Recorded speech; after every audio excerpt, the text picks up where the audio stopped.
Good morning. সকালে তোমাদের সামনে আসা হয়নি, একটু ব্যস্ত ছিলাম। সকালবেলা চাটা খাওয়া হয়েছে, আর জল খাবারে বেশি কিছু খাইনি। একটা ডিম সেদ্ধই খেয়েছি আর একটু কাজু বাদাম খেয়েছি, কেননা আজকে ঘুম থেকে উঠতে অনেকটা বেলা হয়ে গেছিলো। রান্না বসাবো এই তাড়াহুড়োতে, এমন কিছু খাওয়াটা হয়নি। ঠিক আছে, এবার এখন আমি রান্না করব। কি রান্না করব তোমাদের দেখাচ্ছি, দেখো। এই যে এখানে আছে চিংড়ি মাছ, দেখতে পাচ্ছ? চিংড়ি মাছটা বেছে নুন হলুদ মাখিয়ে রেখে দিয়েছি, ঠিক আছে। আর এখানে হবে, এখানে হাঁড়িতে ভাত আছে, ভাত করে রেখেছি। আর এখানে দেখো আলু সেদ্ধ করে রেখে দিয়েছি। আর আছে এখানে কপিটা ধুয়ে রেখে দিয়েছি, কপি টমেটো ধনেপাতা দেখো ধুয়ে রেখে দিয়েছি। এখানে করব একটু ফুলকপির তরকারি হবে। আর এইখানে হবে একটু চিংড়ি মাছের মালাইকারি, ঠিক আছে। আর হবে উচ্ছে। তাই সমস্ত জোগাড় করে বসে পড়েছি।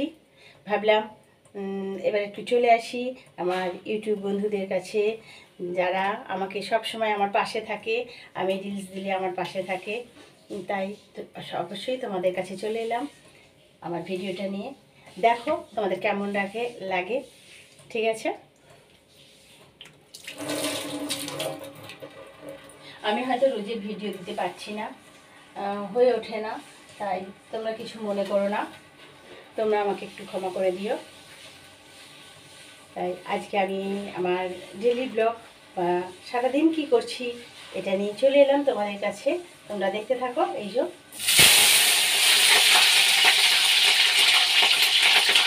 আমি কপিগুলো ধুয়ে রেখে দিয়েছিলাম, ভেজে নেব।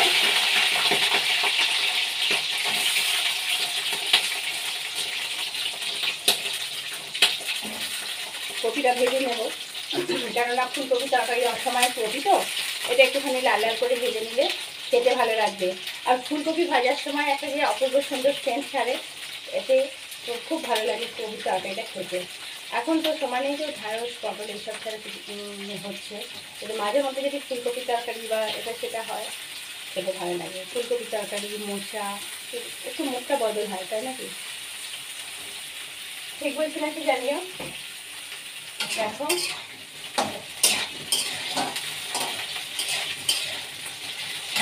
আমি ভিডিওগুলো থাকছি আমার পাশে, তোমরা সবসময় আসছো, তোমরা দেখছো, তোমরা সাবস্ক্রাইব করছো, তোমরা লাইক করছো, এগুলো আমি অসংখ্য তোমাদের কাছে ধন্যবাদ করে নিচ্ছি।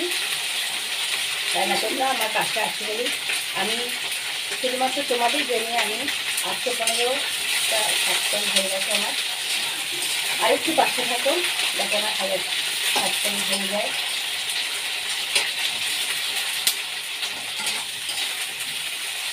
দেখো ফুলকপিটা আমি ভাজা রেখেছি, একটু কড়া করে ভাজা হবে। এটা একটু লাল লাল করে ভাজবো। ফুলকপিটা একটু ভাজতে সময় লাগবে, একটু লাল লাল করে ভাজা হবে এটা। আর ওইখানে করবো চিংড়ি মাছের মালাইকারি, ঠিক আছে। তোমরা দেখতে থাকো, আর সারাদিন কী করবো তোমাদের সঙ্গে দেখাবো। আর অবশ্যই দেখতে পাবে আজকে 7টার সময় আমার একটু লাইভ অনুষ্ঠান আছে, সেটা করতে বসবো। আচ্ছা আসছি এখন, টাটা। আমি আবার তোমাদের কাছে আসবো, ইউটিউব চ্যানেলে লাইভ করবো। যেটা যদিও করা হয়নি আমার, এবার লাইভ শুরু করবো। তোমরা কেউ জানিয়ে দেবো, তোমরা অবশ্যই উপস্থিত থেকো। দেখো ফুলকপিটা লাল লাল করে ভাজা হয়ে গেছে, দেখতে পাচ্ছি, তোমরা জানিও। এই দেখো ফুলকপিটা লাল লাল করে ভাজা হয়ে গেছে, তোমরা দেখতে পাচ্ছ। আজকে ফুলকপিটা একটুখানি তরকারি মতন করে রাখবো। ওই যে ফুলকপিটা ভেজে তুলে রাখছি, গ্যাসটা জোর দিয়ে দিই, খালি ভাতটা হয়ে যাবে। দেখো ফুলকপিগুলো ভাজা হয়ে গেছে।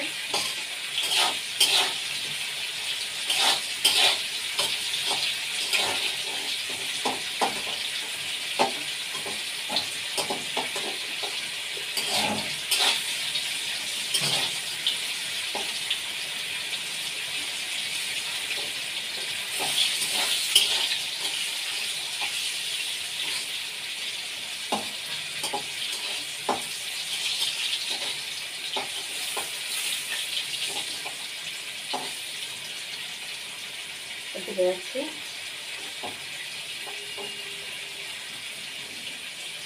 এবার যেটা করব সেটা হলো, আমি এখানে আলুটা সেদ্ধ করে রেখেছি, এই আলুটা একটুখানি তেলে ভেজে নেব। একটুখানি তেলে ভেজে নেব, কি খেতে ভালো লাগে। এই কপি ভাজা আর তেলটা একটুখানি ছিল, ওটাতে একটুখানি ভেজে নিচ্ছি।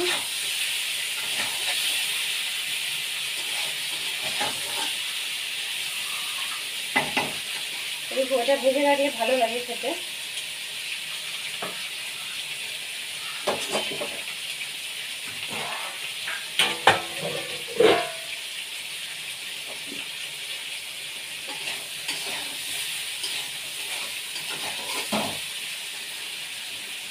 এটা বেশি কড়া করে ভাজবো না, এটা একটুখানি হালকা করেই ভাজবো। আমি আলুটা একটুখানি ভাপিয়ে নিয়েছিলাম, কেননা আলুটা ভাপিয়ে জলটা ছেড়ে দিলে, আমাদের যেহেতু সুগার আছে সেই জন্য সুগার পেশেন্টকে সবসময় বলবো যে আলুটা একটু, আলু কাটলে কেটে একটুখানি জল দিয়ে ভাপিয়ে ফুটতে শুরু করে দেবে, খানিকটা পরে জলটা ফেলে দিয়ে রান্না করবে। তাহলে কি আলুর যে কষগুলো সেগুলো উঠে যায়, তার ফলে তোমার সুগারটা নিয়ন্ত্রণে থাকে, বেড়ে যায় না। বলে না আলু খেলে সুগার বেড়ে যায়, এই ভাবটা থাকবে না। তাই আমি প্রত্যেক সবসময়তেই আলুটা সেদ্ধ করে জলটা ফেলে দিয়ে রান্না করি। দেখো চিংড়ি মাছগুলো ভাজা হচ্ছে, আর এখানে দেখো এই কপি তরকারিটা হয়ে গেছে, ভাজা হয়ে গেছে এগুলো। ভালো করে টেবিলটা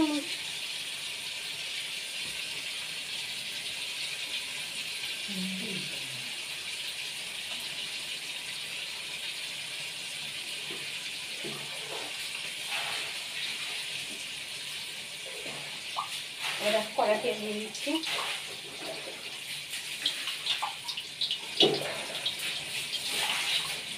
একটু তেল লাগবে, কপিতে একটুখানি তেল লাগে।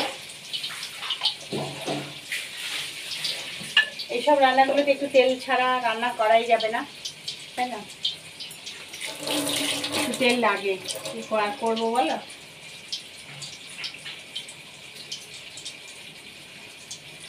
এখানে দিচ্ছি দেখো ছোট এলাচ,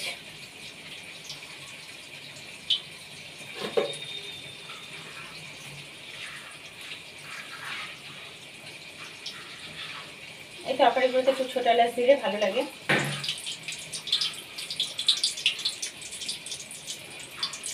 এই দেখো ঠিক আছে, তো দিয়ে দিলাম। এবার একটু হোক,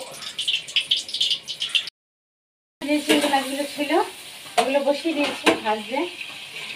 এই যে চিংড়ি মাছগুলো এখানে আর একটু ভাজা হচ্ছে, বাকি চিংড়ি মাছগুলো এখানে আমি দেখো কপি তরকারির আলু ফুলকপি ভেজে তুলে রেখে দিয়েছি। এই যে এখানে ভেজে তুলে রেখে দিয়েছি, আর এখানে পেঁয়াজটা ভাজি, পেঁয়াজটা ভাজা হয়ে গেছে।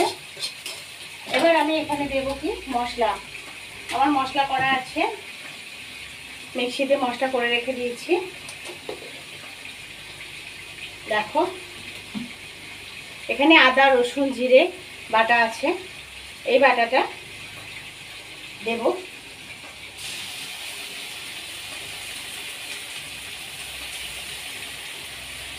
কপি তরকারিতে মশলাটা দিলে ভালো লাগে খেতে।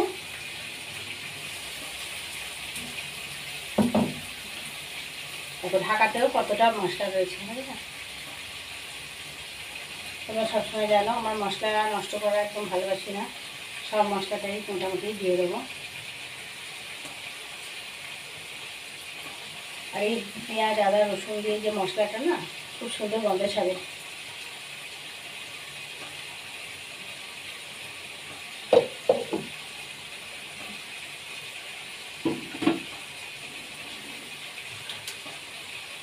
দেখো এটা দিয়ে দিয়েছি, এটা যেহেতু রসুন আছে একটুখানি ভাজা হবে,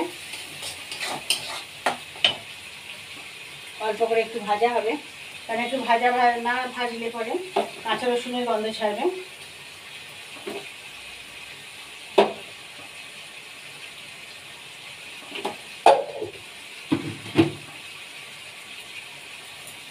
এবার আঁচটা একটুখানি আমি জোর দিয়ে দিলাম।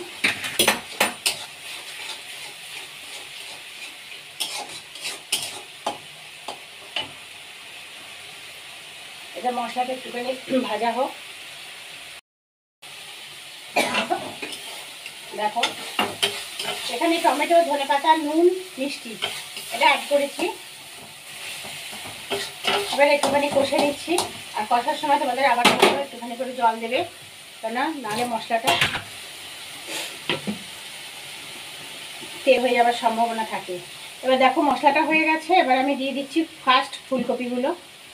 আলুটা ভেজে রেখে দিয়েছি সেদ্ধ করে, পরে দেব। আগে প্রথম আমি ফুলকপিগুলো দিয়ে দিচ্ছি।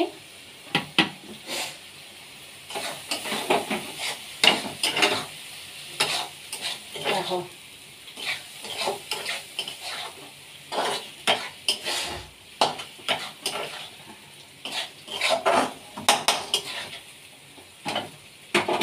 ফুলকপিগুলো দিয়েছি, দিয়ে এবার দেব এই আলুগুলো রয়েছে, আলুগুলো দিয়ে দিলাম মশলাটার মধ্যে।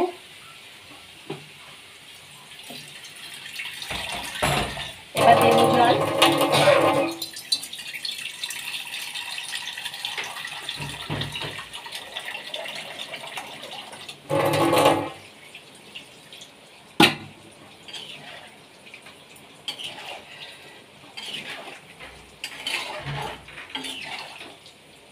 জলটা বসিয়ে দিচ্ছি, জলটা দিয়ে দিলাম।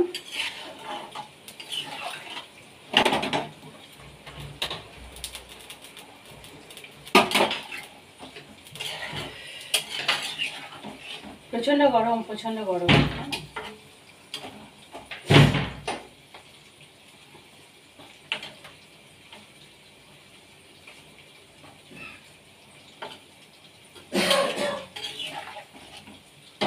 আওয়াজ করবে না।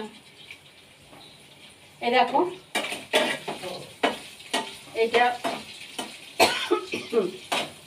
এখানে চিংড়ি মাছগুলো ভাজা হচ্ছে, প্রায় হয়েই এসেছে এগুলো।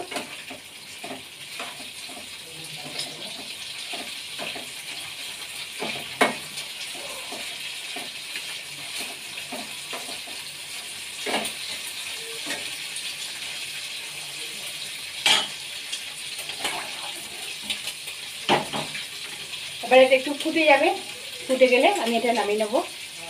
আর এটা হচ্ছে দেখো এখানে মালাইকারি বসিয়ে দিচ্ছি। এখানে পেঁয়াজটা দিয়েছি, আর দিয়েছি দেখো ছোটো এলাচ, 3টে ছোটো এলাচ দিয়েছি, পেঁয়াজটা দিয়েছি। এটা পেঁয়াজটা একটু লাল লাল করে ভাজা হবে। আর চিংড়ি মাছগুলো ভেজে রেখে দিয়েছি এই যে। আর একটু চিংড়ি মাছ আমি ফুলকপির তরকারিতে দিয়েছি, খেতে খুব টেস্ট হবে বলে। চিংড়ি মাছ তোমরা যাতেই দাও তাতে খুব সুন্দর টেস্ট হয়। চিংড়ি মাছ সমস্ত তরকারিতে দেওয়া যায়, সেটা খুব সুন্দর টেস্ট হয়। দেখো আমাদের ফুলকপি তরকারিটা রান্না হয়ে গেছে। দেখো দেখতে পাচ্ছ তোমরা, ফুলকপি তরকারি রান্না হয়ে গেছে, সেদ্ধ হয়ে গেছে টকবক করে। আর ফুলকপি তরকারিতে আমি যেটা দিয়েছি সেটা হলো চিংড়ি মাছ। এই যে আলু ফুলকপি চিংড়ি মাছের তরকারি, এটা রেডি হয়ে গেল। এবার হবে মালাইকারি। মালাইকারিটা হচ্ছে যে পেঁয়াজটা ভাজা হচ্ছে, রান্না হবে, রেডি হবে, তোমরা দেখতে থাকো। এখন চলে এসেছি খাওয়া দাওয়া সেরে, একটুখানি শুয়েছি, একটু রেস্ট না নিলে হবে না, মাথাটা প্রচণ্ড লাগছে, একটুখানি রেস্ট নিচ্ছি, একটুখানি শুয়ে ঘুমাবো, একটু উঠে বলবো একটু পরে। খাওয়া দাওয়া সারা হয়ে গেছে, তোমাদের খাওয়া দাওয়া হয়ে গেছে না কি জানিও, আমার খাওয়া দাওয়া হয়ে গেছে। খেয়ে দিয়ে এসে এবার একটুখানি শুলাম, রেস্ট নিচ্ছি একটু। জানোই তো বাঙালিদের একটুখানি খাওয়া দাওয়ার পর একটুখানি শুনতে মন চায়। দেখো উঠে পড়েছি আমরা ঘুম থেকে, উঠে দেখো মশাই কী নিয়ে এসেছে আমাদের জন্য। দেখো এই দেখো আমরা কি খাচ্ছি সন্ধ্যেবেলায়, এই যে পেঁয়াজি আর বড়ি, কাঁচা লঙ্কা, আর হচ্ছে এটা বেগুনি, দেখেছ? আর এই দেখো কে করে এনেছে, দেখো এই যে হচ্ছে, এই দেখো আমরা দুজনে খেতে বসে পড়েছি।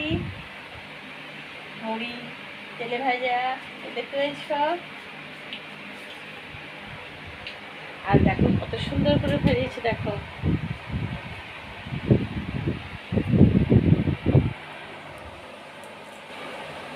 সাথে আছে দেখো কাঁচা লঙ্কা।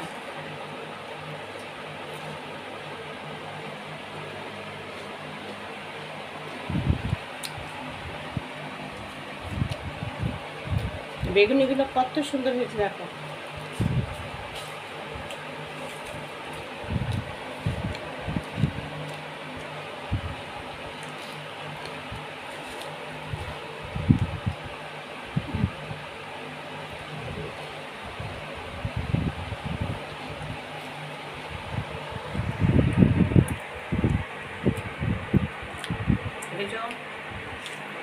কত মুড়ি নিয়েছি দেখো।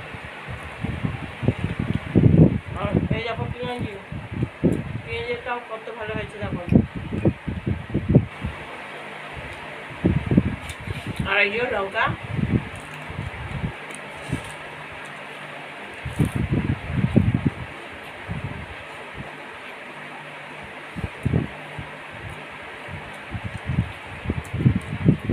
দেখো আর পেঁয়াজ, অনেকগুলো পেঁয়াজ হয়েছে। ঠিক আছে, আমি খেয়ে নিই। দেখো সন্ধ্যেবেলা রিলস বানিয়েছিলাম, লাইভে বসেছিলাম, তাই সব সেরে এবার রাত্রিবেলা খেতে বসে পড়েছি। এই দেখো আমি ওবেলা ভাত খাইনি, শরীরটা ভালো ছিল না, ভাত খাইনি। যাই হোক এখন খেতে বসেছি। ওবেলা তরকারি দুটো সব রয়েছে, দেখো মালাইকারি করেছিলাম তোমাদের দেখিয়েছি, আর কপির তরকারি দুটোই রয়েছে, আর ভাত আছে। যদিও ভাতটা আমি করিনি, আমার বরমশাই একদম ভাত খেতে পারে না, সব পারে বলি তো, ভাত একদম সে পিঞ্জি পাড়া ভাত করে। দেখো সে জড়িয়ে গেছে ভাতগুলো, দেখছো? এই ভাত সারাদিন পর ভাত দেখলেই মাথা গরম হয়ে যাবে। যাই হোক এই হয়েছে খাবার, আর খেয়ে নিচ্ছি। আজকের মতোই শেষ করছি, আবার তোমাদের কাছে ভিডিও নিয়ে আসবো, বড় ভিডিও। তোমরা দেখতে থেকো, আমার পাশে থেকো, আর সাবস্ক্রাইব করো। টাটা।